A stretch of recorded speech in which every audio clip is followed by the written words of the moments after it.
So aniya kita karon mga idol sa Liloan diri sa iskina atbang sa iskina sa Aloha Village. Natay gidisplay dinhi kaning karinderya dinhi, corner sa gyapon ni siya atbang sa corner sa Aloha Village Liloan. Kani karinderya dinani siya painitan. So nag-display ta diri mga idol o corn fee with malunggay. So kinsa tong ganahan mga pi sa atong corn fee, pangitaalan ninyo diri. Dili ni kayo layo sa Titays Liloan.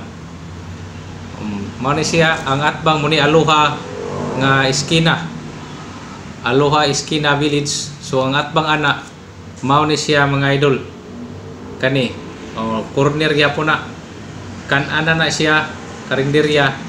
Din dias kanang kilid kanang nay may lingkuranan diha nay kuan diha ana painitanan.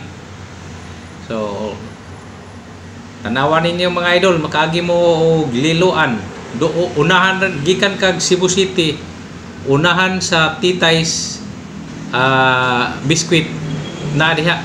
Mao ni siya ang in charge diha sa karinderya ni Ma'am Marisa Senyora. So mo na in charge. Puli-puli ni sila mga idol na pangbuntag na sa panghapon.